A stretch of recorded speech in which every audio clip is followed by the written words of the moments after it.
കണ്ണൂരിൽ നിന്നാണ് ആ വാർത്ത. പാനൂരിൽ CPM നേതാക്കൾക്ക് ലഹരി കൊട്ടേഷൻ സംഘത്തിന്റെ ഭീഷണി. നമ്മൾ ഈ പറയുന്ന സന്ദേശവും ഒക്കെ ആയിട്ട് തന്നെ ബന്ധപ്പെട്ട ഒരു സാധനമാണ്. എന്തുകൊണ്ട് ഈ സമയത്ത് ഇപ്പോൾ ഇങ്ങനെ ഒരു സന്ദേശവുമായി നമ്മൾ ഇറങ്ങി പുറപ്പെട്ടു?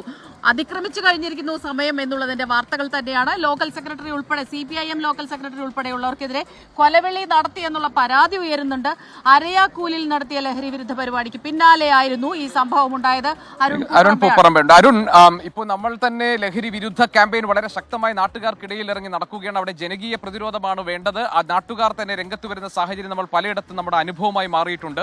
ഇപ്പോൾ കുറച്ചു മുമ്പാണ് കണ്ണൂർ മാട്ടൂലിൽ ഇതുപോലെ തന്നെ ഒരു ജനകീയ പ്രതിരോധ കൂട്ടായ്മയ്ക്ക് വേണ്ടി പഞ്ചായത്ത് പ്രസിഡന്റ് ശ്രമിച്ചപ്പോൾ അദ്ദേഹത്തിന് നേരെയും വധഭീഷണി ഉണ്ടായത്. ലഹരി മാഫിയ സംഘങ്ങളുടെ ഭീഷണി, ഇതിനെതിരെ പ്രവർത്തിക്കുന്നവർക്ക് ഓരോരുത്തർക്കും എതിരെ വരുന്നൊരു സാഹചര്യം ഉണ്ടാകുന്നുണ്ടോ?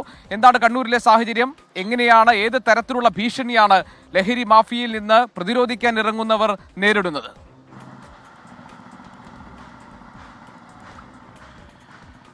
GK, ആ മാട്ടൂൽ പഞ്ചായത്ത് പ്രസിഡന്റിന് നേരെ തന്നെയാണ് കഴിഞ്ഞ ദിവസം ലഹരി സംഘങ്ങളുടെ ഭീഷണി ഉണ്ടായത്. അവിടെ ഈ മാട്ടൂലിൽ ലഹരി സംഘങ്ങൾ പിടിമുറുക്കുന്നു എന്നത് തിരിച്ചറിഞ്ഞ് പഞ്ചായത്തിൻ്റെ നേതൃത്വത്തിൽ വ്യാപകമായ ക്യാമ്പയിൻ പ്രവർത്തനങ്ങൾ നടത്തിയിരുന്നു, ജനകീയ ഇടപെടൽ നടത്തിയിരുന്നു.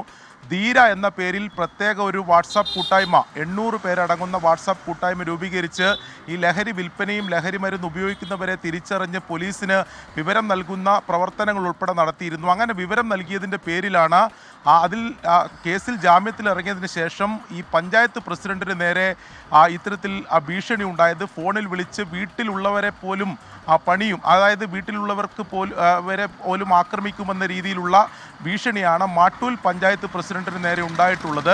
അതിനെതിരെ പോലീസിൻ്റെ ശക്തമായ നടപടി വേണം എന്ന ആവശ്യമാണ് നാട്ടുകാരെ സംബന്ധിച്ചിടത്തോളം ഉള്ളത്. ഇപ്പോൾ മറ്റൊരു സംഭവം കൂടി ഉണ്ടാവുന്നത് പാനൂരിലാണ്. ഇതും സമാനമായ ഒരു സംഭവമാണ്. പാനൂരിൽ അവിടെ അരയാക്കൂൽ എന്നൊരു പറയുന്ന പ്രദേശത്ത് അവിടെ ഈ ലഹരി ഇതുപോലെ തന്നെ ലഹരി സംഘങ്ങൾക്കെതിരെ CPIM ചമ്പാട് ലോക്കൽ കമ്മിറ്റിയുടെ നേതൃത്വത്തിൽ ജനകീയ കൂട്ടായ്മ സംഘടിപ്പിച്ച് അവിടെ ഈ ലഹരി സംഘങ്ങളെ പ്രതിരോധിക്കുന്നതിന് വേണ്ടിയിട്ടുള്ള ഇടപെടൽ നടത്തി. അങ്ങനെ കഴിഞ്ഞ ദിവസം അവിടെ ഒരു പ്രകടനവും പൊതുയോഗവും നടത്തിയിരുന്നു. ആ പൊതുയോഗം കഴിഞ്ഞു പോയ CPIM പ്രവർത്തകർക്കും നേതാക്കൾക്കും നേരെയാണ് ലഹരി സംഘങ്ങളുടെ ഭീഷണി ഉണ്ടായത്. CPIM ലോക്കൽ സെക്രട്ടറി ഉൾപ്പെടെയുള്ള നേതാക്കളെ പരസ്യമായി പൊതുയിടത്തിൽ വച്ച് ഭീഷണിപ്പെടുത്തി കൊന്നുകളയും ഇത്തരത്തിൽ ഒന്നുള്ള ഭീഷണി, അത് കൊട്ടേഷൻ സംഘം ഉൾപ്പെടെ അതിന് പിന്നിലുണ്ട് എന്നതാണ് CPIM ആരോപിക്കുന്നത്.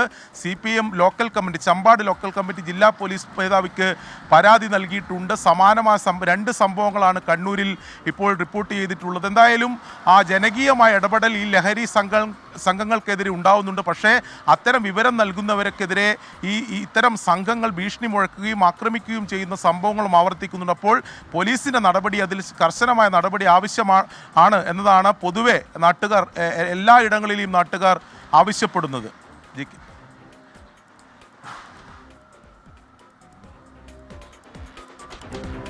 Thank you Arun Pooparamba.